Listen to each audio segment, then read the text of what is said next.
kami dari kelompok 3 pengantar ekonomi makro.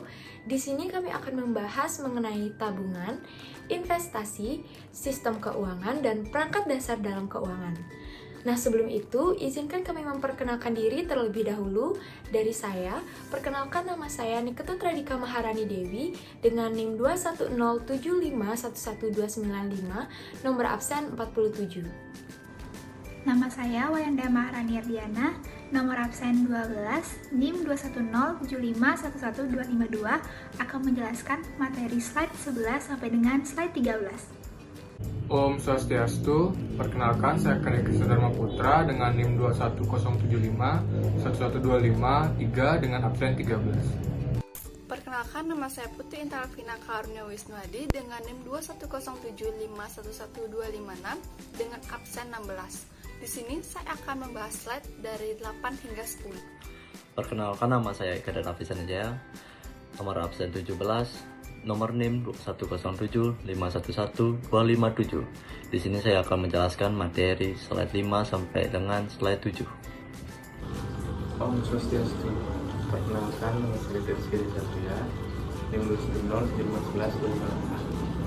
Baik, sebelum membahas lebih jauh mengenai topik yang sudah disebutkan tadi, di sini saya akan membahas sedikit mengenai lembaga keuangan, karena lembaga keuangan sangat berkaitan dengan tabungan, investasi, sistem keuangan, dan juga perangkat dalam keuangan.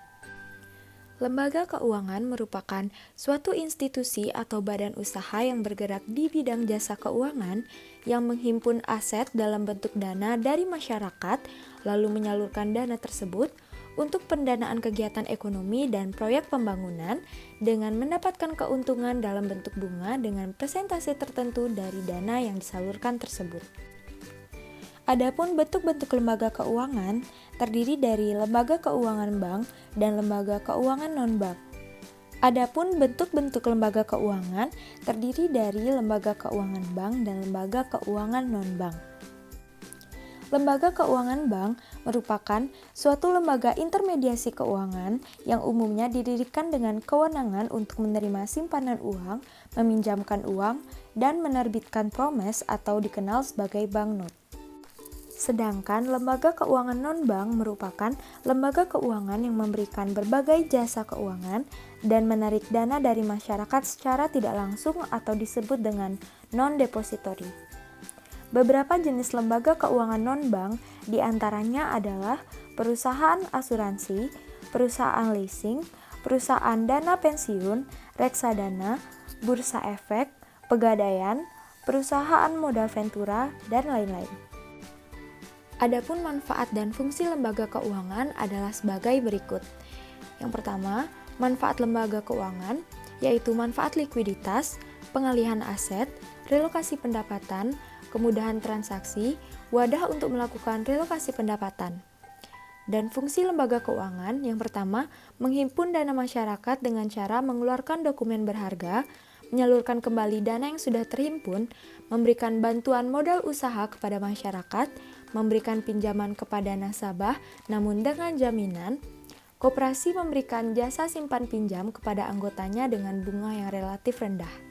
Di sini saya akan menjelaskan contoh lembaga keuangan, di mana lembaga keuangan terdiri dari dua, yaitu lembaga keuangan bank dan lembaga keuangan lainnya. Lembaga keuangan bank terdiri dari 3 macam bank. Yang pertama, bank sentral, yang kedua, bank umum, dan yang ketiga, bank perkreditan rakyat. Lembaga keuangan lainnya terdiri dari 9 macam. Yang pertama, pasar modal, yang kedua, asuransi, yang ketiga, pasar uang dan falas, yang keempat, anjak piutang atau factoring, yang kelima, koperasi simpan pinjam, yang keenam, modal ventura, yang ketujuh, pegadaian, yang kedelapan, dana pensiun, yang kesembilan, leasing.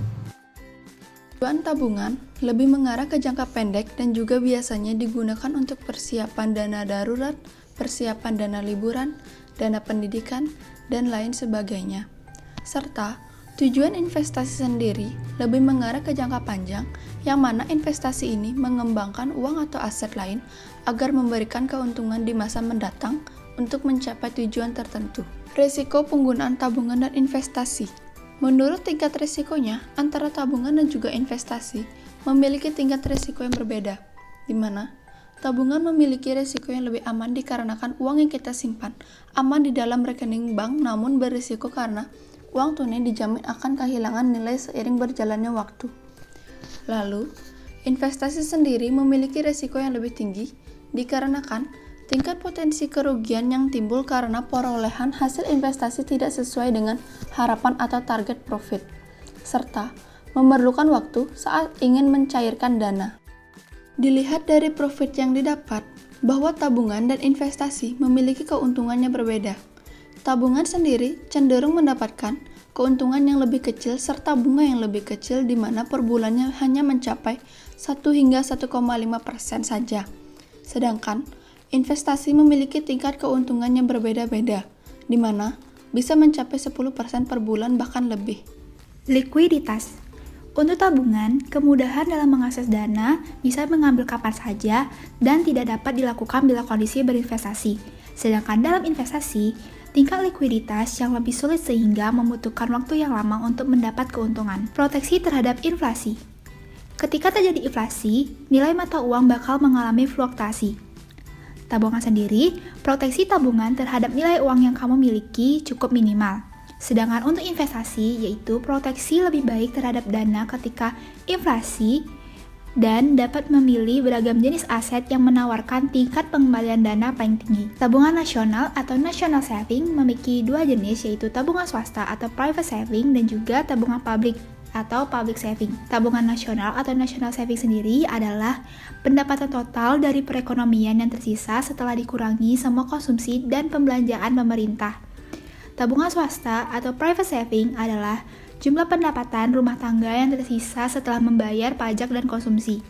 Tabungan publik atau public saving adalah jumlah pendapatan pajak yang tersisa setelah pemerintah membayar pengeluarannya.